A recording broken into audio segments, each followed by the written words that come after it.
Good afternoon, ladies and gentlemen. The oversight hearing conducted by the Committee on Municipal Affairs, Tourism, Housing, and Historic Preservation will now come to order. It is about 4:03 in the afternoon.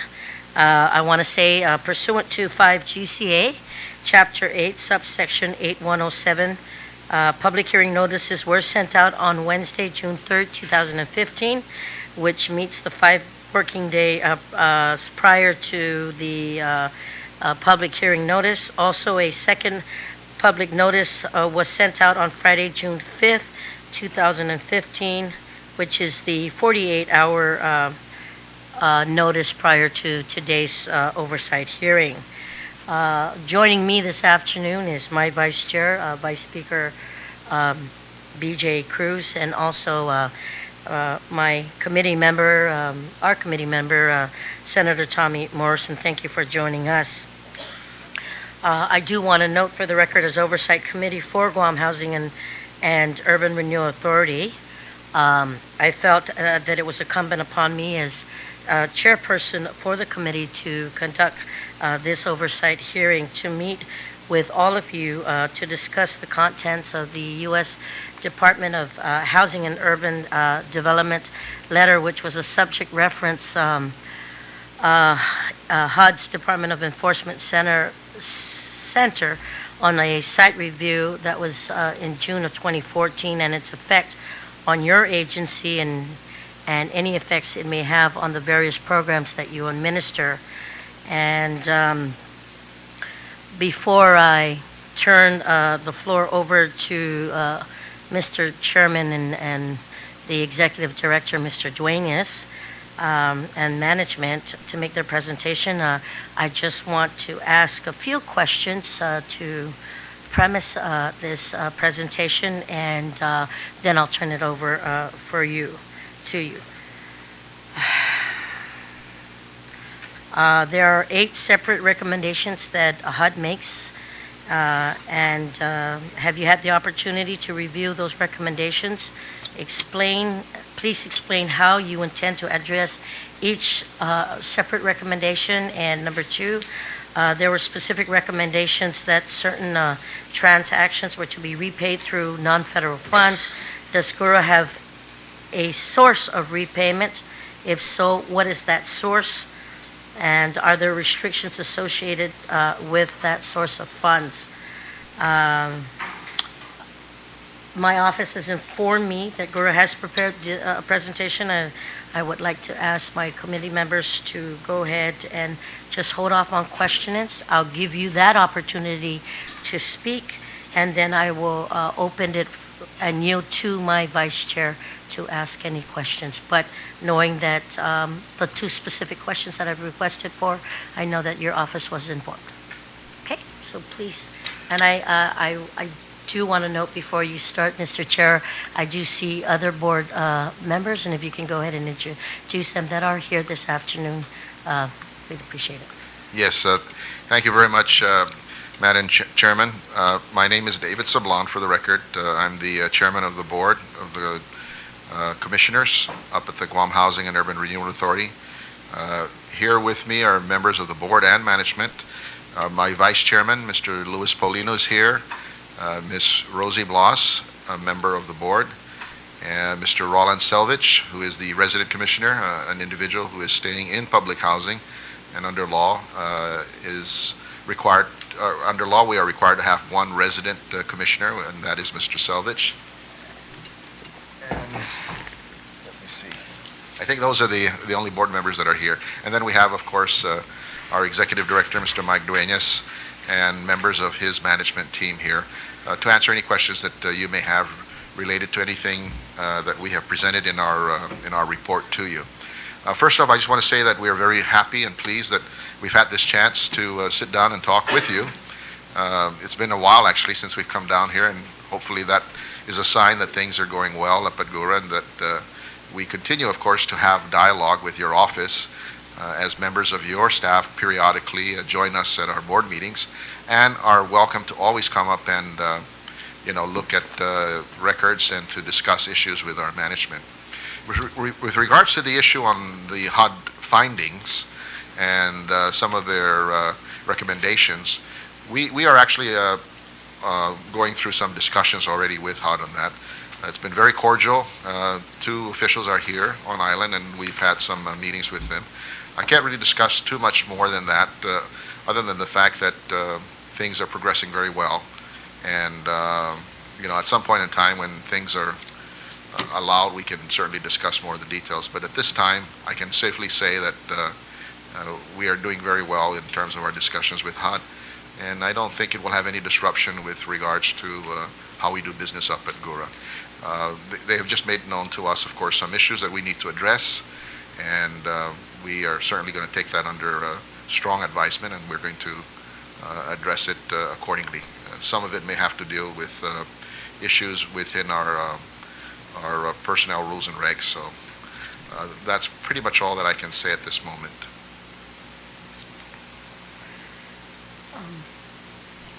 Mr. Duenas, would you like to add anything? As our chairman said, we are at the discussion stage on these findings with HUD. The findings themselves basically will form or provide the framework for our discussions, as well as developing any corrective action plans that will satisfy HUD. That's basically where we are in this stage. It's kind of premature to say this is what's going to happen next, other than we are discussing with it. This round of discussions is just the beginning. We anticipate it will be several more months before we come to a final agreement on how these findings are to be resolved to everyone's satisfaction. Before I yield it to my vice chair, I'd like to just acknowledge the presence of former Vice Speaker Ted Nelson. Thank you for being here, and thank you. And also joining us this afternoon, ladies and gentlemen, is Senator Jimmy Espaldon. Vice Speaker.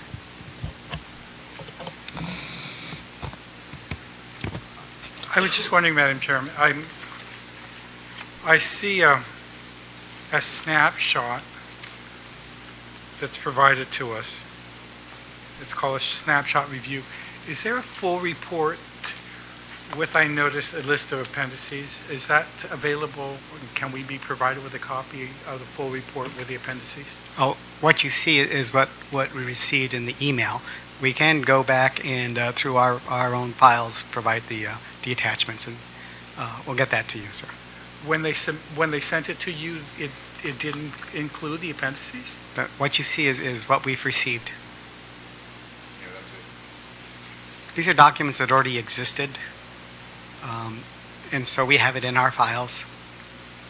Okay.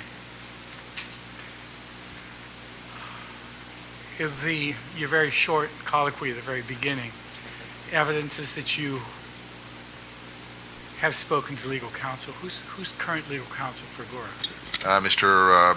Peter Perez. Tony Perez. Oh, Tony Perez, rather. Son of Peter Perez.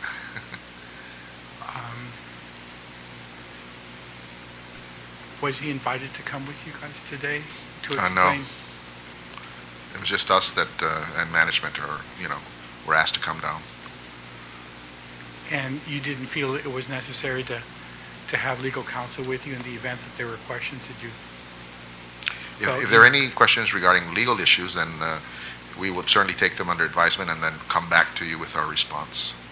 But we didn't feel that it was necessary for him to be here, because we were just basically going to be discussing some issues related to our work at Gura. We don't have too many legal issues that we are facing with up there. No, but as any of the legal issues as it relates to this report. The report from HUD? Yeah. No, the report from HUD are findings. Whenever issues come up to their office, let's say through an audit report, we get audited annually, and then we send it up to them. Then they pick up some things that they want probably to be checked out, and that's how that the DEC, the Departmental Enforcement Center, was brought into the picture. And they came out and they looked at some of the files and they went back and gave their report. And the process involves now a discussion with GURA on those issues. What they did, of course, was come up with the facts. Now they've got to come and look at it in the various perspectives. And that's the, that's what we're discussing now with HUD, to arrive at some satisfaction on their part. I can safely say that many of those issues have already been resolved because they date back several years. But they want more clarity, maybe I can put it that way, and then they'll decide for themselves whether there's going to be matters resolved on their side of the picture. And that's kind of how the process works. So it's not anything that, we need to be alarmed about. It's kind of like normal.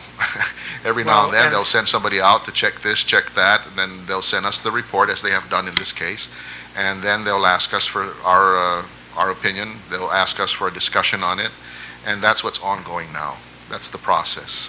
As Appropriations Chair, I am alarmed because in the newspaper the other day, it made mention, and I see here in the recommendation, that some of the repayments are to be made without using federal funds. And I looked through my budget, and I didn't see any appropriation from us. How much in non-federal funds does GURA have to be able to make any of the repayments if they're going to be made to make any repayments? All right. Well, we, as I said, we're in the discussion stage with HUD. We don't expect to be paying back $2 million. Right. We believe the largest amount, that $1.4 million, was handled. We believe the board had the discretionary authority to do what it did back in 2004.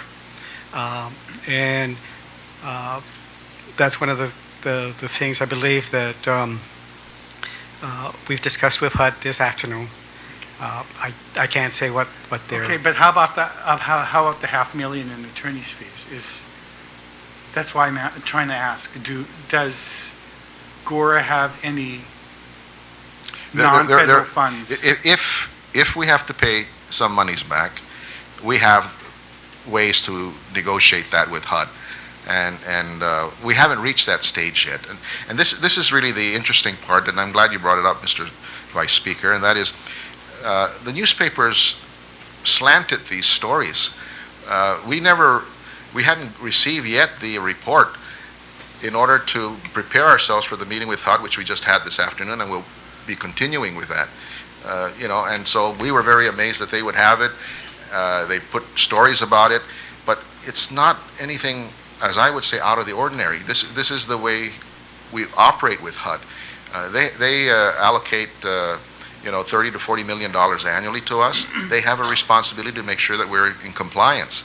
They periodically come out and check things. We have to be audited annually, and we provide them with a report. They may find some things within the management report from the auditors. They want answers to those questions. This is the dynamic of how we work with HUD. So what you may have seen there are some of the findings. Now they have to be explained, and that's what we're doing with HUD right now. May I interject, Mr. Vice Speaker? Just based on the executive director's answer as far as the findings and what they were looking at, you mentioned the date did you say 2004? Yes. Yes, sir. Yes, So ma'am. this is findings not from this present board right now? No, that's correct. I had explained in the newspaper that we have a reserve account. This is an accumulation of leftover from the $40 million that they give to us annually. We may end up with about a couple $100,000 or $150,000 or so at the end of the year. This accumulates. It is this fund that we have set aside for, and in 2004, I believe Congress said that those funds should be used for public housing issues and requirements. So that fund is available. Yes, it belongs to HUD, but it's kept in reserve here in Guam. And if they want it back, they can have it back. But, we have an understanding with HUD that keep the reserve in case you need something that pops out of the woodwork. So it is that fund that's there. It's been there for a long time, I would put it that way, and maybe the DEC folks are saying, maybe you should pull that back. HUD may or may not, HUD field office in Honolulu may or may not agree with that. And so we are in the discussion with that. It was their guidance that we should maintain that fund. And that's what that is. So it's not something that they gave to us. It's something that accumulated from the appropriations they gave us on an annual basis, the leftovers over the course of maybe about 10 years. And it's switched from the Section 8 program to the public housing program in around 2004. And at that time, the board, and this is going back in history, wanted to use some of that money to build an office, perfectly within the responsibilities of the board, and it was acceptable within the use of that money. Of course, they couldn't come to some agreement, I believe, with the Chamorro Land Trust on the land, so they just shelved the idea. They had spent about $300,000, I think, in terms of the studies and a lot of the fees related to that study, but notwithstanding, they decided not to go forward with that. So that fund is still there, but it's not necessarily for the office. It's to be used for anything related to public housing, of which can be, an office building for us to maintain the records and to provide services to our customers. So it's nothing as sensational as how the newspapers put it, that they gave it to us, we didn't do what we said we were going to do with it, and we're using it now for something else. This is all within guidance from HUD. So the money is there. It's not being used for anything other than for public housing purposes. And that's the truth and the facts. So that money is still being discussed on whether they want some of it back, all of it back, or to be maintained here in Guam, as we have agreed since that time. Is the purpose for HUD's visit this time around, is it their annual visit, or is it based on the findings that have been provided to Guam? And I Both. say to Guam because, again, you guys weren't aware of the findings submitted to you. You had to ask for it, right? No, they sent it to us, but what I'm saying is that the newspapers had it before we got it. And they started to write stories about what was in the report. And HUD doesn't work that way. HUD never sent that to anybody in the media. And now we're having to re-explain or explain ourselves in regard to what those issues are. And what I'm saying is that this is in the normal course of how we do business at GURA and our relationship with HUD. We are in partnership with HUD. And so when they have something that they would like us to explain, we owe it to them to give them an explanation. And, they normally would visit us annually. They haven't visited with us last year, so this is kind of a catch-up visit. But we're also discussing this report since it's very opportune. Senator Morrison? Senator Don? Okay. We probably could go into programming right now, so, and until we get the anticipated report on what was transmitted to you and an update, a status update, I will ask for a follow-up meeting. I do know that some of those findings cannot be discussed until after Decisions are made on the resolution, so, right? I will note for the record that there will be a follow-up to that, and I guess the timeline would be based on receiving information that those dots were, I's were dotted, T's were crossed, and that we've got that information. It's really important to know. I do want to also maybe just bring up another concern that has been shared with me, and looking over the reports as of March 31st, 2015, I see that there's a significant amount owed to GURA, and I'm kind of alarmed because it's looking at it like it's over $750,000, both from current and former GURA tenants. And I wanted to ask you,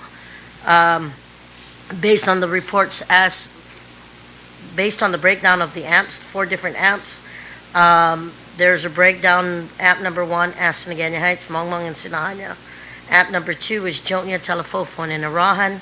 Amp number 3 is Agate, Melesu, and Umatic. And amp number 4 is Dedido and Totu.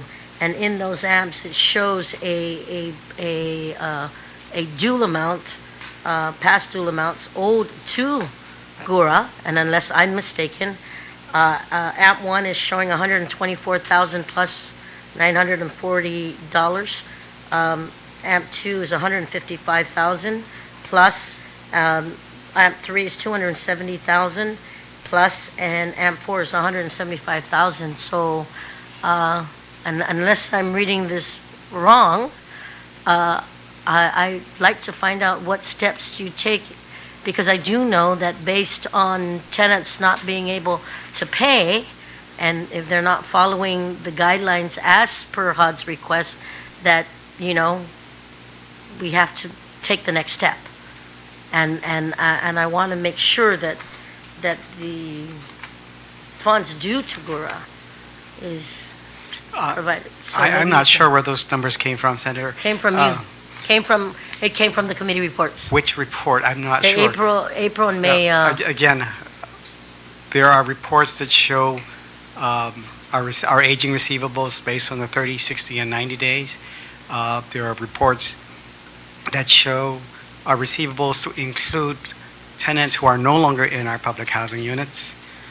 Those numbers that you're citing appear to me to represent several years. okay. Our receivables usually hover anywhere from $8,000 to $14,000. That's an age receivables,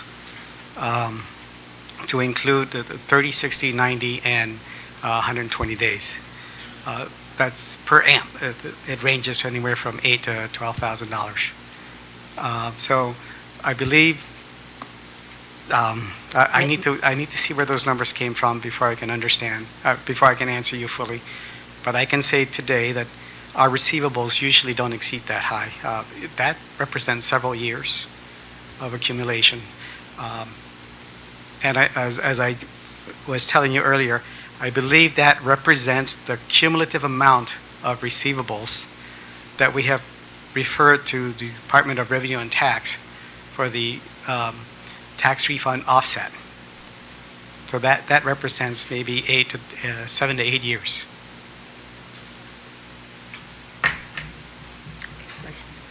Anything else?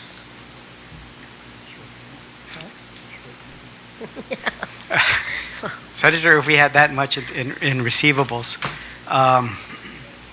we wouldn't have $4 million operating subsidy from HUD. Okay. We would be given terrible marks. I think it's really important, just based on what we have, and please, if I'm wrong at this report, then let me know. Yeah. Let me know, because it is alarming, and it's important that we reconcile the books and make sure that we're in the right, because yes, you are right. Yeah. If we had this kind of, I think we can give you the most current receivables so that you at least have some gauge to look at. And then we can also give you the number that Mike alluded to and what we refer to rev and tax, because we are in the lineup of being paid. If any of those individuals who have refunds coming to them, we're in that lineup after the hospital and after one other government agency, then I think we're like third. And so if any funds trickle down to us, then, rev and tax diligently sends us that money, and then we remove those accounts from the bad debt list. And so Mike is probably right. That's probably just an accumulation. Many of that probably has already been paid. It's just a matter of, looking at it at a certain point in time. But we'll give you what An our update. receivables are as of the latest report given to the board, so that you have an idea of what truly is still pending from our tenants in the different amps. And then we'll give you that amount as well of what we do send over to rev and tax and what's still outstanding. And I think that gives you a clear picture of our total receivables altogether. thank you, Mr. Chair. One more thing, Senator. As a general practice, we write off receivables that are no longer, that we feel are not collectible. We do that, do it about twice a year, and we present it to the board as receivables that are no longer, we do not expect to collect those receivables because those families no longer reside in our public housing units. It doesn't mean we stop collecting. We also refer those receivables to revenue and tax for the tax offset. So for the numbers to be that high, I really believe it was a report that was presented to the board that said this is how much we have referred to revenue and tax over a series of years, a number of years, I at think least that's 7 to correct. 8 years. Senator Espaldon. Thank you, Madam Chair. Good afternoon, gentlemen. I'm going to switch channels a little bit, and this is regarding the conflict of interest issue with legal counsel. What are your procedures in ascertaining whether there is a conflict of interest for perhaps, on this case, a legal counsel? Is there one, or do you just depend upon an affirmation or a certification by counsel that says, I have no conflict? I mean, it's stated here that that's what he said, right, that he has no conflict, and you just take it at face value, or are there internal procedures that you go through to check and double check? According to the report, I guess he was a landlord for Gura tenants all the way dating back to 2004, I think 2005, something like that.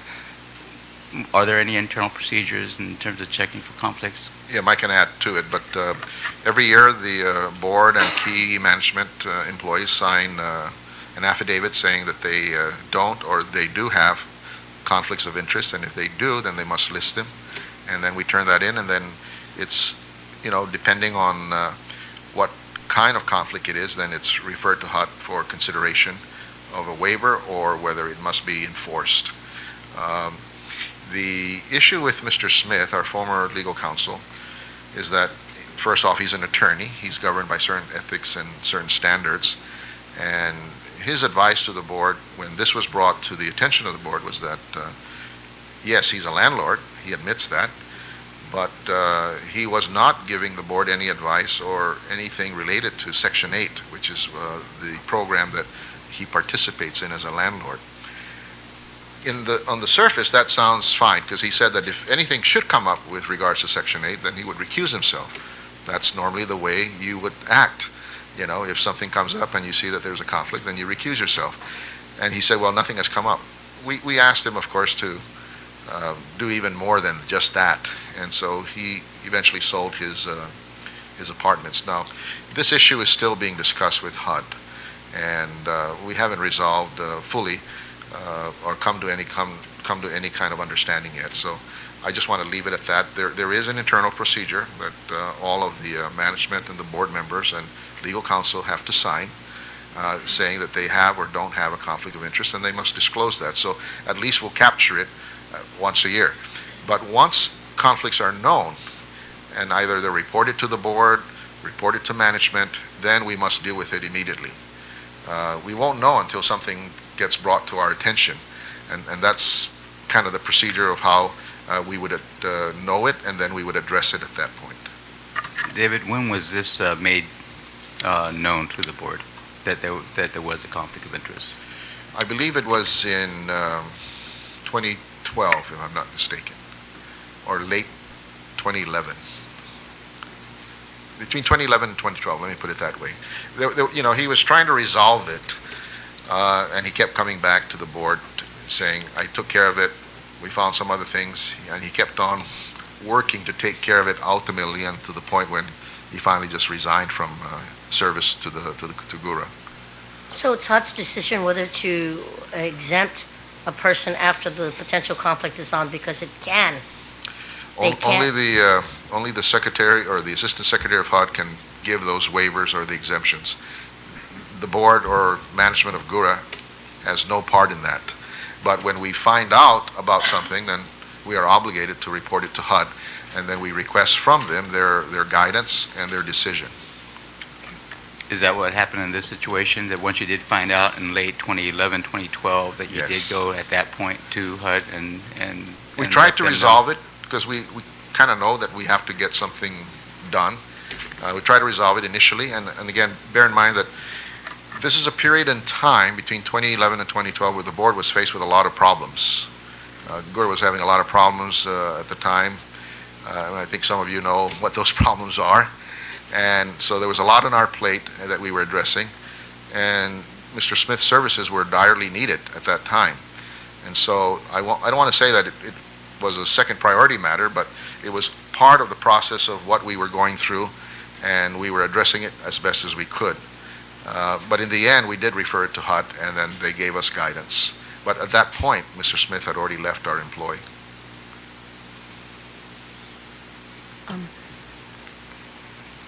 Senator, you done? I'll reserve any other questions for a later time. Thank you, Madam Chair. Thank you, Senator Esposito. Vice Speaker? As long as the, as long as the discussion of conflict of interest is on the table. If memory serves me right, and I was actually reminded about it, and I think this was before you were there, but I'm sure it was during the period that you've been there either as an employee. Was there in the past a rule about elected leaders, elected officials having Section 8 homes being leased? It's in the ACC contract and the regulations for the programs. The Guam's congressional delegation, like all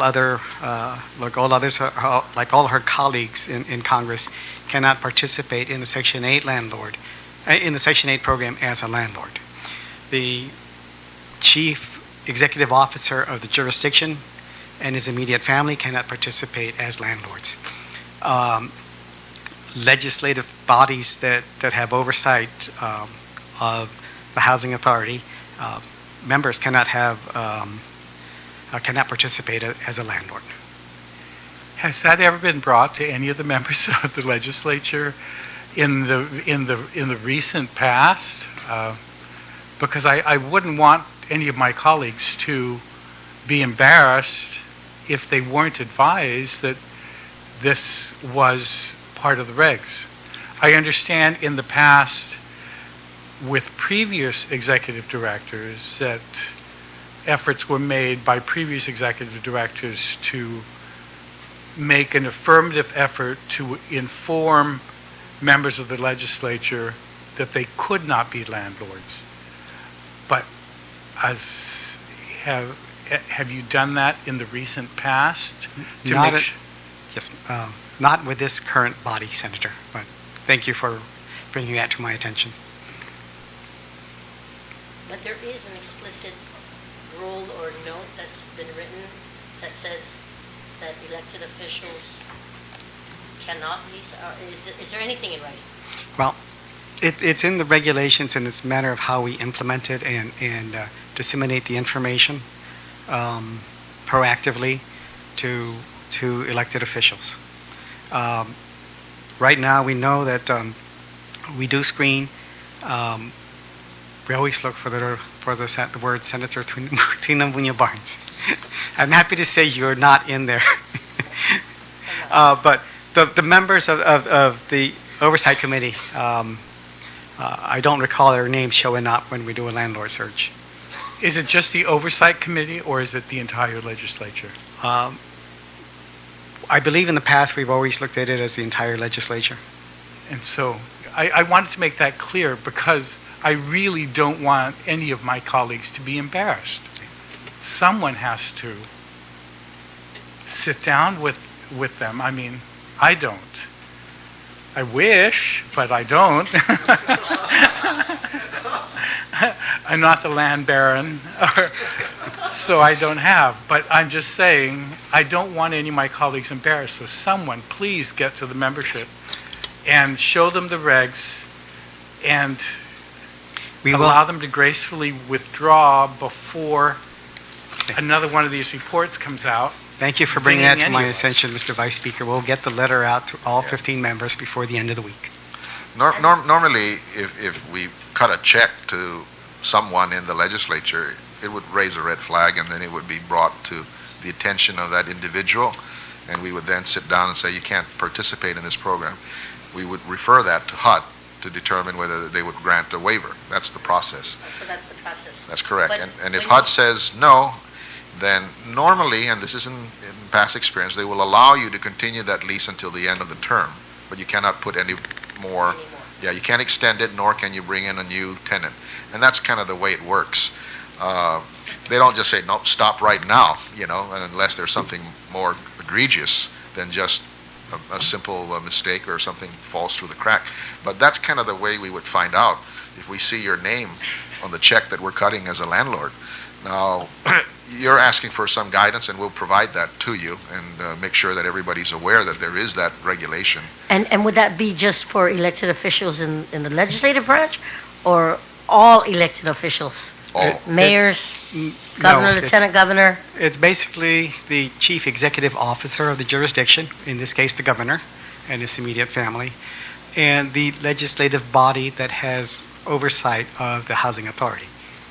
So then it wouldn't be all 15 senators. Well, But- the legislative check. body. He's saying, I asked specifically that question Yes. of whether it's not, it's just the oversight committee or the entire, and he's saying they've always interpreted it to mean the entire body. Everybody votes, you need 8 votes to pass something. So, Just so for- he's saying, so I it's just, oversight versus it would seem to, the legislative I body. understand, but I think we should err on the side of Of caution. caution. I So that agree, we sir. don't come out in the Yes. report. Yes. Well, we'll get the letter before the end of the week. Thank you. Senator And Espaldon? just to add, once it's known, it's from that point forward, we must resolve it. So if it's happened previously and we're not aware of it, then there's a benefit of the doubt that's given. But once it's known, then we are obligated to take action at that point. And normally, it goes back to HUD, and they will review it, and they would make a determination. And in the past, especially with some of our employees who have relatives who are landlords in Section 8, HUD has given waivers, because of some maybe some circumstance that is extraordinary. For example, if they were housing people with disabilities, they would probably allow that to continue and extend it if necessary. But maybe if it's just a normal landlord, lessee relationship, and it's a relative of one of our employees, chances are they won't grant that waiver. And then the lease would just continue on, and once it expires, that's the end of that relationship with GURA and HUD. Staying on the conflict of interest, the Guam legislature passed some legislation, it's become law, I think it's almost 6 or 8 years, requiring all boards and commission members and all elected leaders to attend an ethics class. Again, please excuse the fact that I may be using things that I may have heard in the media, but did I get the impression from either a statement you made or was a statement that was attributed to you that your board members may have actually gone to a special conflict of interest class someplace else besides the locally offered ethics class? That's correct. We did go through the local available ethics class with the University of Guam, and we went through that whole process, and we sent our certificates to HUD, and they came back and said, we don't recognize this. We need we need you to attend the ethics class that is conducted by 2 agencies that that have credentials with HUD, and one of them is NAHRO, N-A-H-R-O. It's an acronym. I don't exactly know exactly what it is, but all of the board members at GURA have attended a class conducted by NAHRO. Just one of our members has done it prior to this administration, but all of us did it during this administration. So we're now certified commissioners of housing authorities, and we have a little designation we can put after our name as a result. It was a week-long ethics class that dealt with a lot of issues, so all of us have attended it already. But that was in addition to the local one. We took the local one as well, as required by law, but HUD wanted something more. Thank you. Senator Espaldon? Thank you, Madam Chair. On this report, bottom line on the 8th point, under recommendations, in the very last one, PIH should work with GURA appointing officials to address recurring conflict of interest violations and discuss changes to the current board, including replacing the entire board to avoid any future conflicts. I guess the first question would be, they're implying, or actually they're just stating it, that there are recurring conflict. There is recurring conflict of interest violations. Can you speak to that? None that we're aware of at this point.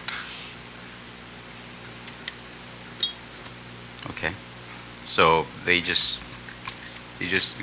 assuming, I would imagine, at least from your perspective, since you're not aware of any, or at least you're not admitting to any, that they're assuming that there are recurring. There has been no communication stating what those recurring conflict of interest violations would be that would necessitate the replacement of the entire board. Senator, the financial analyst from the DEC requested for copies of all the recordings of the board meetings from, I believe, in November 2010 through November 2012. And in their report, they cited several of the meetings where they believe they're concerned about the discussions that were occurring during those meetings. So that's where they're saying recurring. It's not something that's happening today. They're referring to the review of the audio tapes for a period from November, I believe, 2012 to 2010 to I think September or October 2012. And the existing board right now was the board back then during that time period? That's correct. The current board. Everybody's the same. The current board began its tenure in 2011. Yeah, January through March, we started, being confirmed at that point, 2011. Okay. Thank you, Madam Speaker. Madam Chair. Senator Morrison, you're recognized. Thank you, Madam Chair, and thank you. First off, I just want to take the opportunity to thank you and your staff for all the hard work you're doing for our community. I know normally, many times the flags come up with big numbers, and I'm just curious to know why GORA wants you to repay $34 from non-refund federal funds and discontinue buying bottled water with federal funding. That's a finding, and we will comply, of course. We used to buy water, the 5-gallon bottles, for use in our offices, but we have water fountains, and so they said, well, if you have water fountains, you don't need the water bottle, so they would like us to repay that, and we'll oblige. That's not a problem. Thank you for raising that issue, Senator. I believe that they did look at a number of transactions, and I think that that's the one finding that they've come up with in terms of allowable and unallowable cost. Speaks well of our system of internal controls, that there are no other questionable costs that they looked at, that they were able to find. They did a sampling, and I believe the report refers to the number of samples, and that's all they found. And it's something we were going to correct immediately. We will stop buying water. Well, I just thought that was interesting, and I hope you guys can sort that out. Thank you. Yeah, I just want to say that, our relationship with HUD is a very cordial relationship, by the way. We consider ourselves partners in the service that we provide to the people. They provide the funding, we implement the programs. They have an obligation to check everything that we do. It starts first with the regular audit that is performed by a local audit firm. We provide them the report. They can come out, and they do come out regularly to visit with us, to check things, and so on. And they have every right to look at all our records, And so we've always obliged them with that. I just want to say that during the initial period when a lot of these findings occurred, this was during the time when the board was just empowered and started doing work. And as you recall, we ran into a lot of problems during that period in terms of the board management relations. And in the end, we had to deal with it, and we did. So there was a lot of dynamics going on, and a lot of these things were popping up left and right, and eventually, after we resolved the issues between management and the board and the contentious relationship we had during that period, we then addressed everything as fast as we could. So I think you can probably look to 2012 and maybe even into parts of 2013 where a lot of these things were taken care of. And I think HUD is just wanting some reassurance that they're not recurring. And that's the dialogue we're going through right now, explaining a lot of these things to them, you know. Thank you, Senator Motion. I do just want to note that based on the 8-point recommendations that have been submitted from HUD and the visit from HUD that's here today, I will ask for a follow-up, and maybe at the follow-up markup of this oversight, that we'll go ahead and ask both board and management to be here to present all the programs that exist today from GURA, what new programs that you're going to encounter or encountering, and what other recommendations that have been or will be provided, or a vision that will come from the board of directors as we vision that sustainable and strengthening families one home at a time. So I think that's really important. We'll go ahead and set the date based on when the exit report comes in and the findings come in from HUD. And I'm noting for the record that I would like that findings be submitted to us. You so mean that we can, the resolutions? the resolutions. Because these are the findings. The resolutions. Right. So what we'll do is work on that and then give an overview to the community based on the programs that exist today, and what we've cut, what we've added, what we're looking at, what we're going to envision. I do know, because I want to note that you do have a new program working with the land leases from Chamorro Land Trust, and I want to make sure that that's intact. And until you work closely with HUD on the findings there, I'd like to see a vision. Yeah. I think just to add on that issue of the Chamorro Land Trust, this is something probably very particular to Guam, because some people are applying and they get lots, and they can build their homes and do what they want. Many of the recipients of land trusts still can't do something with their land because of the lack of infrastructure. So naturally, they probably turn to GURA for some assistance, and normally it would be either in Section 8 or in the public housing components of our work. And now we're wanting to add into the application form that if you have a lease with Chamorro Land Trust, we need to know that, because there's going to be some imputed income that we'd have to include in your overall income structure, so that we can then compute what the rent would be for you if you are going to be in public housing, or how much subsidy would be providing you if you're going to be in the Section 8 program. So those are things that came up as a result of some of these findings by HUD.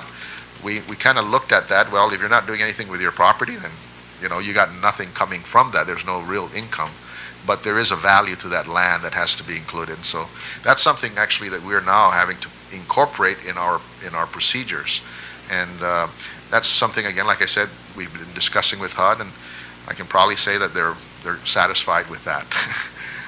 So that probably is resolved. Vice Speaker. I hate to go back to money again. No problem.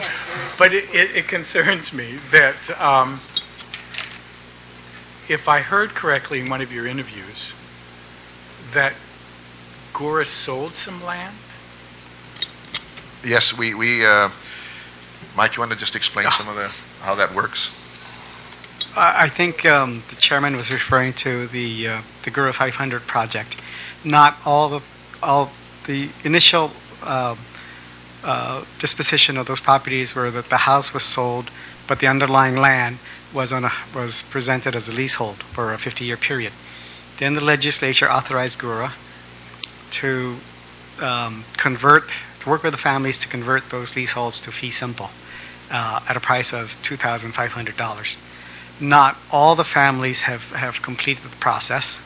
We are looking at about somewhere around 88 or 90 families that have not exercised the option to go from leasehold to fee simple. Most of the families that have done it, usually as a result of selling the house or refinancing the loans. So I suspect most of these remaining families have basically just paid off their mortgage and have no interest in pursuing the fee simple. And so how much did GURA realize from these sales? Whatever, $2,500 times 420 comes up to. That's how much was generated in sales. That's substantial. Okay, because, I mean, in the beginning, I was trying to get from one of you, how much do you have in non-federal funds within your bank accounts, and where did that come from, besides this million? Is there anything else in your bank accounts that are non-federal funds that we should be aware of? There is about 400,000 in the Zonia Urban Renewal Project that is still there, that we're holding in reserve until we're sure that there will not be any land issues coming up.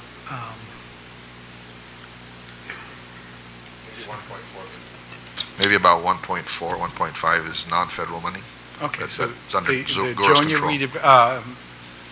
redevelopment, Right. urban renewal, and The sale the of sale of the Gora 500. the lots, that's Lots. correct. Okay. Let me just remind we did get authorization from the legislature to use those funds, and we're one of the last government agencies to pay out the merit bonus.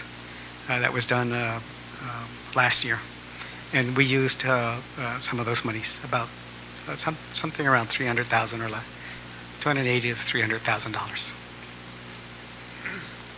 Anything else? Okay. I'd like to thank the chairman and the executive director and the members of the board of Gora, and also the employees who are here. Like I mentioned earlier, we will have a markup based on the exit resolutions that come out with the visit from HUD, but more importantly, also with the programs. Anything else? Just because I like to read, can you provide us with copies of the exhibits? We will pull it out of our files. Okay, Yes, sir. thank you. Thank you. But just one thing, Senator, this final resolution may take several months, because not only are we discussing it with them, they in turn have to run it up the ladder to the Assistant Secretary for approval, for the approval of whatever has been negotiated. Yeah, just to give you some idea, there's some housing jurisdictions that are constant negotiations on a lot of findings. Some of them have taken 10 years to resolve. We're not going to go that long, but just gives you an idea of how HUD works. You know, they want to make sure that everything is properly taken care of, negotiated, and all the people above the field office in Honolulu that we work directly with have given their seal of approval or put their comments in. So that's the way it always works. In fact, waivers go to Washington, D.C. You know, we put in a request for a waiver. We'll go ahead and at least tentatively set something for the next quarter of this term. So duly noted based on the information that you provided, and we'll set something up for the next quarter. Okay? Thank you very much. This committee is now adjourned, and it's 4:59 p.m. Sizus Masi, and God bless.